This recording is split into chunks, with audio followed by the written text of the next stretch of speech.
Hello, this is Ron Paul with your weekly update for April 30th. This month, Veterans Affairs Secretary Eric Shinseki announced the addition of some 1,900 mental health nurses, psychiatrists, psychologists, and social workers to its existing workforce of 20,000 mental health staff in an attempt to get a handle on the epidemic of suicides among combat veterans. Unfortunately, when presidents misuse our military on an unprecedented scale and Congress lets them get away with it, the resulting stress causes military suicides to increase dramatically, both among active duty and retired service members. In fact, military deaths from suicide far outnumber combat deaths. According to an article in the Air Force Times this month, suicides among airmen are up 40% over last year. Considering the multiple deployments service members are forced to endure as the war in Afghanistan stretches into its second decade, these figures are sadly unsurprising. Ironically, the same VA Secretary Eric Shinseki was forced to retire from the Army by President Bush for daring to suggest that an invasion and occupation of Iraq would not be the cakewalk that neoconservatives promised.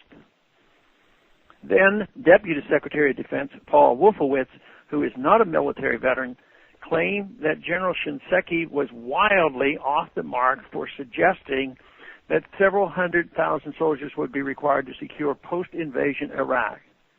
Now we see who was right on the cost of war. In addition to the hidden human costs of our seemingly endless wars are the economic costs. In 2008, Nobel Prize-winning economist Joseph Stiglitz wrote, "The $3 million war, the true cost of Iraq conflict." Stiglitz illustrates that taking into account the total cost of the war, including replacing military equipment and caring for thousands of wounded veterans for the rest of their lives, the Iraq war will cost us orders of magnitude greater than the $50 billion promised by the White House before the invasion. Add all the costs of Afghanistan into the mix, wrote Stiglitz, and the bill tops $7 trillion. Is it any wonder why our infrastructure at home crumbles, health care is more expensive and harder to come by, and unemployment, together with inflation, continues their steady rise? Imagine the productive power of that $7 trillion in our private sector. What could have done were in private hands? What may have been discovered? What diseases might have been cured? What might have been built? How many productive jobs created?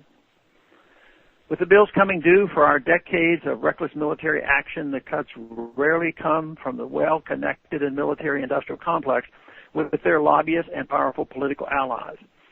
In President Obama's 2013 budget, true strength is to be cut significantly while enormously expensive and largely superfluous weapons systems emerge essentially unscathed. As defense analyst Winslow Wheeler wrote this month, costs of the next generation fighter, the F-35, will increase by another $289 million. This despite the fact that the fighter is badly designed and already outdated, a virtual flying piano, writes Wheeler.